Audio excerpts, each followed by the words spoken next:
Now, we're back. And with us being back, we are talking about the Atlantic Division. Right, it's the only division I haven't looked at yet as we are one month out today from the amazing fantasticness that is the trade deadline. Remember, trade deadline day, we do a live stream on the channel. I don't break trades because I don't do that, but we have the reactions to the trades made when they're reported by Sportsnet, TSN, and etc. And it'll be an interesting day. It always is, and there's always names that get moved that we don't talk about, which is why I try not to get into the whole speculation thing. Um, I will talk about UFAs and RFAs as I have with the other division because that's an interesting part of it. There are occasions in these videos where I've missed guys who are on LTIR or injured reserve, and are restricted free agents or unrestricted. So done my best with this one to make sure I don't miss anybody, but I apologize for anybody who gets missed. We're going to talk about Boston first. So Boston's had a year where they've been good. I'm not going to say that they haven't. They have 29 wins out of 51 games, which is still better than 500 or better than 50% of their games have been victories. 10 regulation losses and 12 in overtime or shootouts. That's where the problem's been. Is that in extra time, when you need that big goal, they've come up short. And I've seen people saying, well, it's not 3-on-3 in the playoffs, so it doesn't matter. It kind of does, though, because it does show a pattern where there's a letdown. And it's sort of like how you're not going to see a team that's great at 3-on-3 in overtime saying, yeah, but it's not the playoffs. So, yeah, we've won 9 games in overtime, but who cares? It doesn't matter. No, I'm not going to hear that from a fan base. Boston's been 5-3-2 in the month of January. So, as we get set for the month of February in about a week's time, they've been good, and we're hoping to see some greatness if we're for those of us in Bruins land, and everybody else doesn't want to see that. Now their UFA list, Joachim Nordstrom is on that UFA list. If he wants to stay, he can. If he wants more money, he'll probably end up going. Boston has recycled their third and fourth liners with regularity. I don't know that stops anytime soon. That is part of how they've kept their cap under control. Also, the fact that their core players usually will give some money back to make sure they can keep the team together. On that note, Torrey Krug is a UFA this summer, and he's been the subject of interest for Bruins fans really for about the last year now, where it's been, what are they going to do with Krug? Does Krug get moved? Is Krug on his way out? What's going to happen? And I don't really have an answer to that. Torrey Krug has been one of the best defensemen offensively I've seen the Bruins employ over the last, I'll say, decade. And he's been, a great kid. And I really hope they hold on to him. But I don't know what's going to happen. He is going to need to take less than market value to stay in Boston. And I don't know how willing he is to do that.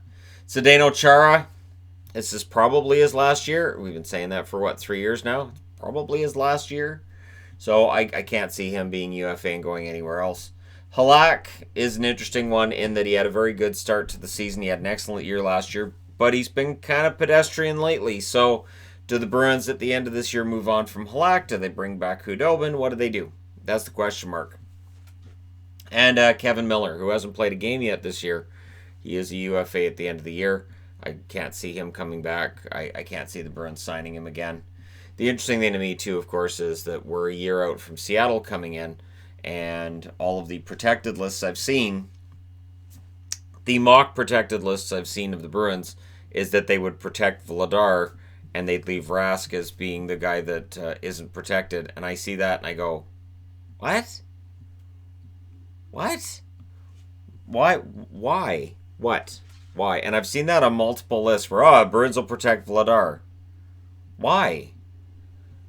Is there a concern that Vladar would be one of the top goaltenders available that Seattle would pick up? It's just one of those that's been driving me nuts. Restricted free agents. Bjork's a restricted free agent. He'll get somewhat of a raise, I would think. Jake DeBrusk, he'll get a raise. Jake DeBrusk has had a pretty good year. Not fantastic, not quite what may have been expected. He showed 30 goal form at times last year, and he has at points this year too. It just hasn't been consistent. Matt Grzelcyk, excellent defenseman. He's not going to replace Krug, but if Krug should leave, Grzelcyk will get more ice time and responsibility. And Kuhlman is a restricted free agent this summer, also not in line for a huge raise, but he does show the depth in the Bruins organization. He's a very good player as well. So we'll see what happens with the Bruins. I think Clifton is a free agent this summer too, like restricted free agent. I know Lauzon is like. There's a lot of players that Boston has that they can employ, which makes it, I guess, somewhat easier to move on from Krug if that becomes a thing this summer. Although again, there isn't anybody in their organization, I don't think, that can replace what Torrey Krug does on the point. So we'll see what happens. Buffalo, they're 22-20-7. They have 57 points. They were 5-3 in the month of January, so they are doing their best to stay relevant. Now, Buffalo, if Jason Botterill's looking to add at the deadline, and that's been the rumor, and he's looking to bulk up their forward group a little bit, he may have some options. That being said, they have some UFAs of their own up front. Frolik, who they just acquired from Calgary, likely is purely a rental. Sherry, who's had a bit of an up and down year. I don't know that there's a lot of interest in holding on to him unless he takes a pay cut, and I'm like probably a pretty big pay cut. Jimmy Vesey. Remember when Vesey a few summers ago was like the hottest commodity and everybody wanted him? It really hasn't worked out for Vesey or for teams that have had him. It didn't really work out with the Rangers. Now it's really not working out for the Sabres either. He has some overall numbers that are decent, but it definitely has the earmarks of a player who probably goes to market, probably ends up taking less money than would have been expected when he signed his first contract. It would have been expected he's going to get big money, and it's not going to happen. Gergensons as a UFA, I don't think Buffalo lets him go. I think they're maybe interested in keeping him, and I think he might be interested in staying there. But if they decide to move on from him, there could definitely be interest in him. Larson, if he wants to stay, he will. He's another one of those guys. He's, fourth line player. And Bogosian, of course, who is asked to be traded reportedly. And I don't really pay a whole lot of attention with the whole asked to be traded thing, because asking to be traded doesn't mean you've been traded. And it doesn't mean that 2-3 weeks later you won't rescind that request. I don't see any reason why Bogosian would, but I also don't see a whole lot of reason why a team's going to pay a lot for Bogosian. If he's out there, somebody might pick him up. But I don't think he's got really high market value right now.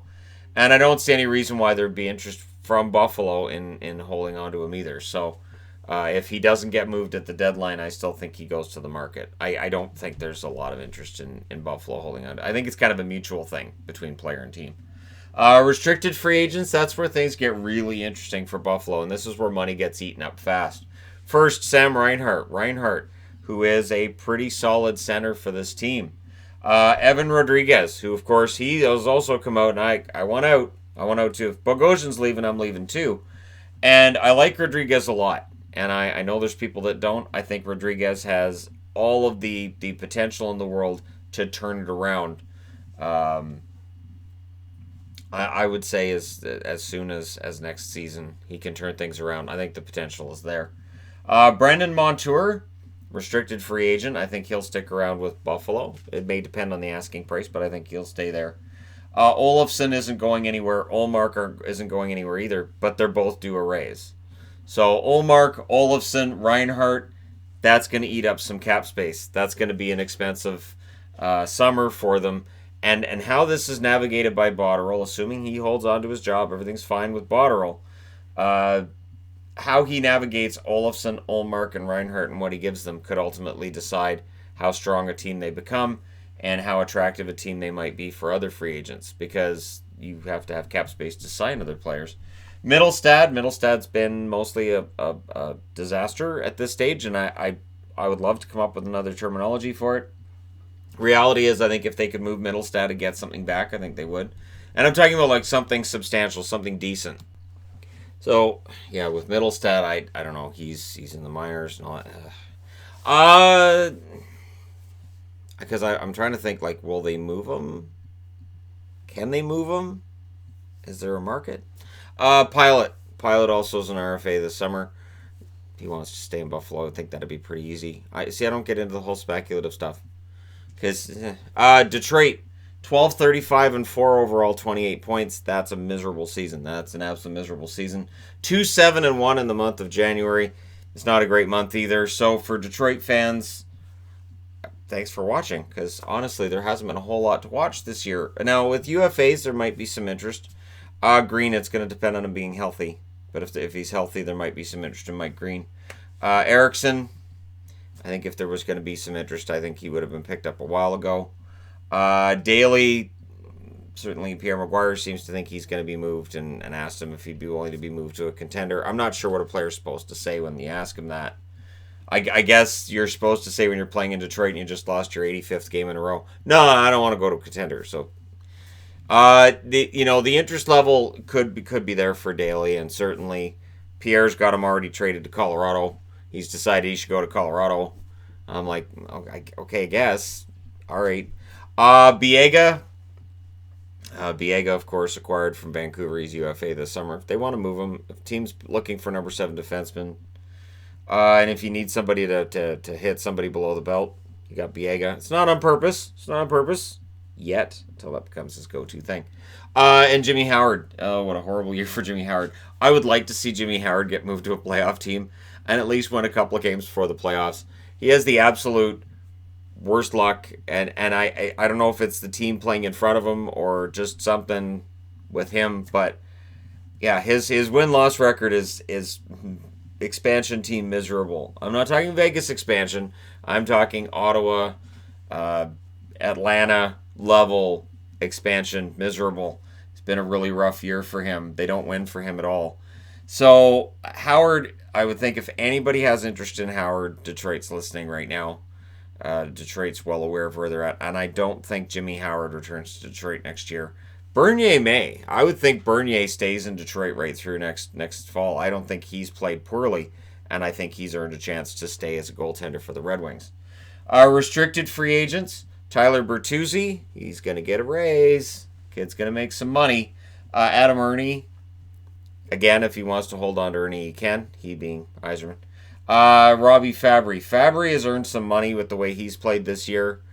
And it comes down to, are they going to pay him for the goals and assists? Are they going to try to argue that he shouldn't get paid too much because A, his role could be diminished going forward once they pick up more depth, and B, his defensive numbers being kind of a nightmare? That's where things are going to get interesting. Madison Bowey's a restricted free agent this summer. He cleared waivers earlier this year. Still, if he made him available at the deadline, somebody's looking for a defenseman that might be able to pitch in a little bit offensively, play some sheltered minutes.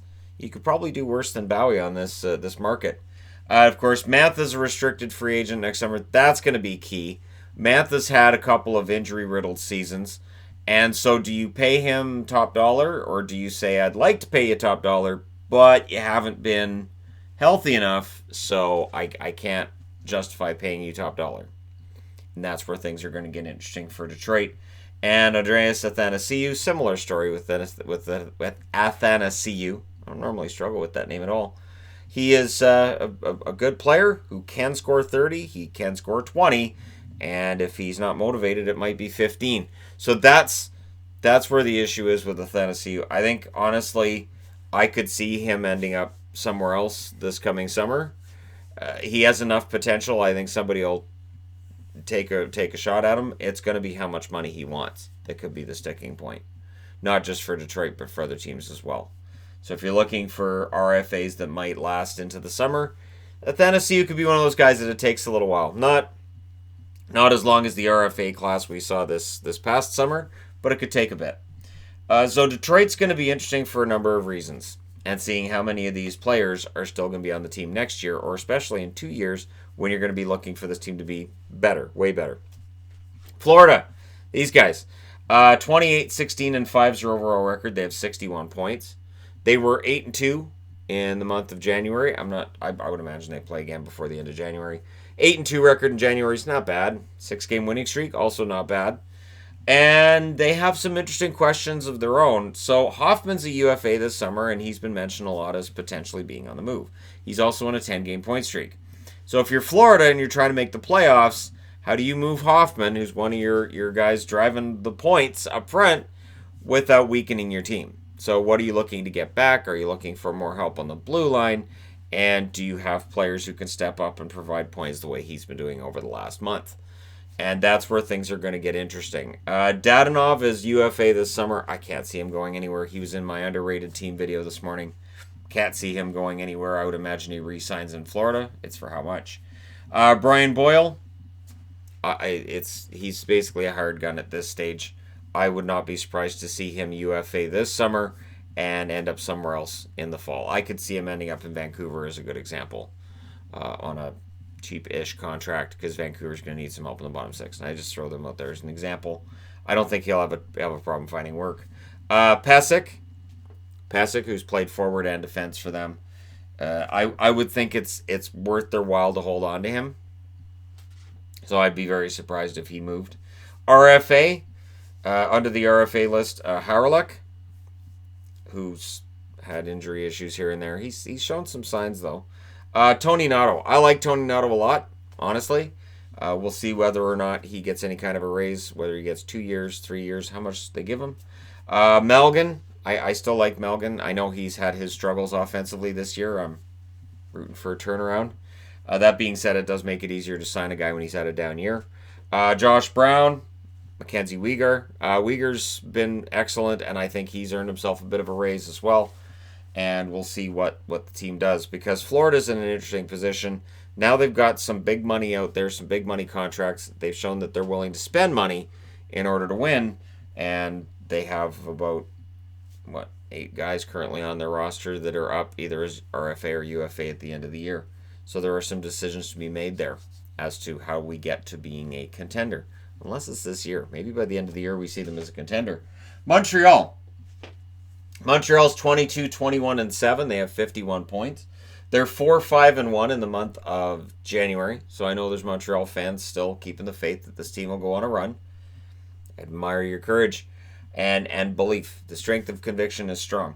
Now, their UFAs, Thompson. I can't see Thompson bringing a big return if they decide to move him. Kovalchuk. They just got Kovalchuk. And already there's rumors everywhere. I'm seeing all kinds of graphics of Kovalchuk. I guess they could trade him. Sure. Are they going to get a lot back? I can't see how. He's had 2.5 good weeks. Anyways, but click. Montreal jersey. Scandella. I'd be surprised to see them move on from him after they got him that quickly. He seemed so happy to go to Montreal and so excited to put on a Montreal jersey. And now I guess they could move him. I'd be more interested in seeing Bergevin actually sit down with him, talk extension with him a little bit, and then make a decision on whether or not to move him. Dale Weiss, who's been noteworthy in that he's come up from the American League and he's played pretty well in their fourth line. He's RFA this summer. Maybe the way he's played on the fourth line could drum up some interest, but much like Kovalchuk, it's only been like a week or two of Weiss playing well, and I don't know that necessarily would be enough for a GM to go, yeah, we'll grab him. RFAs, they have 3 RFAs in Montreal. Domi, how much is Domi worth? And, I was asked this in a live stream, and I thought about it, and I thought, Domi should be a guy who's paid like a top guy, but the numbers aren't quite there. So I'm not sure where exactly the money's going to come in with Domi, and if maybe Domi's going to be one of those guys that goes into the summer as well as unsigned. Because maybe he looks at Bertuzzi and says, all right, well, how much does Bertuzzi get? And he looks for a comparable there. It's going to be an interesting summer for Montreal. I like Max Domi. I do. But that being said, he does go cold. He has the hot and cold streaks. And he has inconsistency in his game. Now, he's young, so he's going to grow out of that at some point. And you're wagering on when he grows out of that, just where exactly his point's going to be. What is his points level? And I don't know. He looks like a guy who can score 80 points in a season. He does. But then you look at the overall numbers and you go, oh, that's kind of underwhelming. Nick Cousins, who's had a good run lately himself. I would think if he wants to stay in Montreal, they'll find a way to make it work. And Victor Mete. I like Mete. That being said, he has kind of plateaued a bit this year for Montreal. And it is possible that Victor Mete ends up being put out there just a little bit by Montreal. Maybe they look at Mete and they go, yeah, this kid's about as good as he's going to get. And we'll see if we can use him to improve other parts of the team. And again, defensive depth's been an issue for Montreal. So in order for them to do that, it would be kind of tricky. But, Mark Bergevin, he makes unpredictable moves. 17, 23, and 8 is the record for the Ottawa Senators. They have 42 points. They're 1-4-3 in January. One win in January. That's not great. But they weren't expected to be great either. So for Ottawa fans, this is kind of a good thing. They're going to be happy about this. Good. We have a better chance of drafting sooner, and we got San Jose's pick, and San Jose's looks excellent too. So on the UFA list, they have a ton. We knew this was coming, but it is a ton of unrestricted free agents this summer. This is by design. Bodker. And I was wondering too, I saw Bodker in the lineup the other night, and I thought, gee, he just doesn't look very good. But then I realized, well, they might be trying to drum up support for Bodker, and the idea that, maybe GM see him, maybe they'll be more likely to trade for him. But Bodker's fallen way off. Nemesnikov had a good start with Ottawa, a good couple of weeks. Kovalchuk. But Nemesnikov's had a good couple of weeks to start, and then it's kind of fallen off for him from there. If he wants to stick around, maybe they make it work, but in all honesty, he probably ends up getting moved. Pajot is one of the big names on this year's trade list. Honestly, if I'm Ottawa, I try to keep him, but Ottawa's been unpredictable. I would try to keep Pajot, but at a reasonable cap hit, so not at like some crazy amount. And based on the season he's had, you may have to pay a crazy amount of money to get him. And it might be in the better interests of Ottawa to move him, which would be too bad. Tyler Ennis, who's been decent. Again, good for a rental. Scott Sabourin, better than he gets credit for, and somebody who's looking for some sandpaper on their fourth line. Could do worse than Sabourin. Hainsey, purely a rental. I would be very surprised if he's still a Senator a month from today. Borowiecki is an interesting one. Borowiecki, of course, has been kind of the guy who supported Eugene Melnyk the whole way through and supported the Senators publicly. And here we go. We're on this ride. This is going to be great, kind of thing. So if he gets moved, I actually think that's kind of sad. I'd be happy for Borowiecki, but it's kind of sad if he wears another jersey, because Borokop has been, I don't know, kind of a rallying point for fans of the Senators, and just in general. He's been great. So I would think in between his heroism in Vancouver and the fact that his points totals are pretty good and he's still got that sandpaper in his game, he could bring back a decent return for the Ottawa Senators. Dylan DeMello, he's going to be gone. I can't see any circumstance where he's going to be back with Ottawa. I wouldn't be surprised to see him back in San Jose in the fall. And then Craig Anderson. And there's been talk about Anderson being out because Nilsson and Hogberg look like they're going to be the guys. The problem is Anderson hasn't played well enough, you would think, to drum up a ton of interest on the trade market. So we'll see what happens with Craig Anderson. RFAs, Chris Tierney, I would think stays in San Jose. Connor Brown. Connor Brown's an interesting one. Since he's RFA, there might be some interest in him on the market, and you might be able to get more back because that team that you trade him to still has control over him this coming summer. Duclair, I think you can re-sign Duclair. I think you can keep Duclair. But again, it has to be a reasonable cap hit. The 21 goals he has so far this year, that's great. Is he going to score 40? No. The scoring has slowed down lately. I think he probably ends up with about 30. And that's a really good year. But is he going to be a 30-goal scorer every year? Probably not. This is probably that career year. So you got to be careful when you're paying a guy after a career year. Balsers, he's got to stick around. With the name Rudolph Balsers, he's got to stick around. Yaros. Yaros is a fun name too, so I'm partial to him sticking around. And Schlappick. A lot of fun names, gotta say. A lot of fun names in Ottawa, and none of these guys are going to get a huge raise. So, yeah. Tampa, 29-15-4 overall. They have 62 points, 8-2 in the month of January. So January's been that month where they look like Tampa again. And so when you look at their UFAs, they're not going to rent guys out at the deadline. There's Maroon, there's Shattenkirk, there's Ruda. Of the three, Ruda's the most likely to get moved, I would think. That depends on what their plans are. I don't claim to know anybody's plans. But Maroon will stick around. Maroon's an important guy for them to have going to the playoffs. And Shattenkirk hasn't been too bad. It turns out when you have a lower cap hit and there's less expectations, you don't have the same kind of pressure. So Shattenkirk, I think, has enjoyed himself this year, and I think Tampa's appreciated having him on their blue line. Restricted free agent, Cirelli. How much is Anthony Cirelli worth? Is Cirelli going to take less money, as other players have, to keep this whole thing together in Tampa, or is he going to look at his game and look where he is and say, you know what, I should get paid? And then if he says I should get paid and brings up some dollar number that doesn't work for Tampa with their cap, does Cirelli end up getting moved? If that does happen, it'll happen this summer. It won't happen at the deadline. Verhaeghe's an interesting one. Had a hat trick earlier. I'm trying to think if that was in January. I think so. But Verhaeghe, overall, decent depth player. Not going to get a huge raise. Sergachev is going to be fascinating. How much is Sergachev worth? Do you give him a contract based on what he is now, or do you give him one of those contracts that's really popular with the kids these days where they get paid for what they're going to be? Does Tampa Bay pay him for 5 or 6 years, or do they give him a bridge contract of 2 and say, all right, we'll see where you're at in a couple years? That's going to be interesting. And then there's Chernak. There's Mitchell Stevens. I can't see either of them getting big raises either. And with the fact they're RFAs, I don't see any reason to move them either. Toronto. So we end off on Toronto. I didn't mean for Toronto to be the 31st team I covered, but here we are.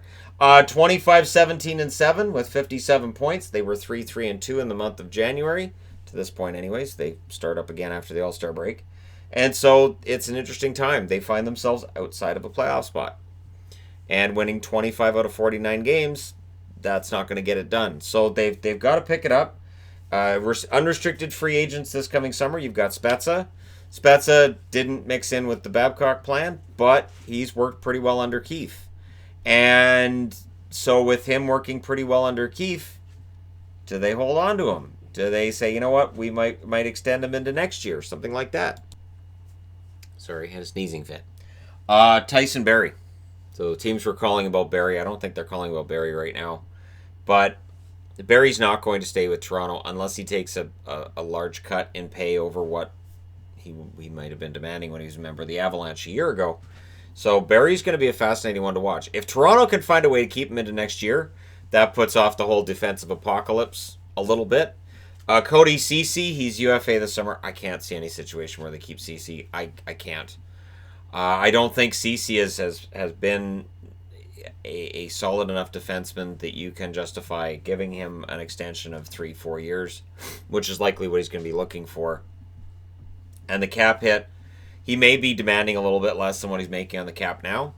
But again, I think Toronto will look in another direction. They've got Liljegren, Sandin coming in, so I don't think that they'll be trying to give money to Ceci when it's going to go somewhere else. Hutchinson's UFA this summer. We'll see if he's on the Toronto roster come trade deadline. If they do try to upgrade their goaltending, Hutchinson likely ends up with the Marlies for the rest of the year. And of course, Jake Muzzin. And Muzzin, when he was picked up last year, was kind of understood. This is just until the end of the 2019-2020 season. It was seen as a pretty smart move.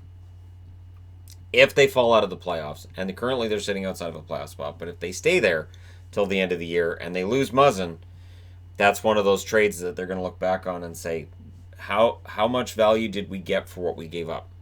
So that's where things get interesting for Toronto, is the fact that Ceci, Barrie, and Muzzin are all off the books.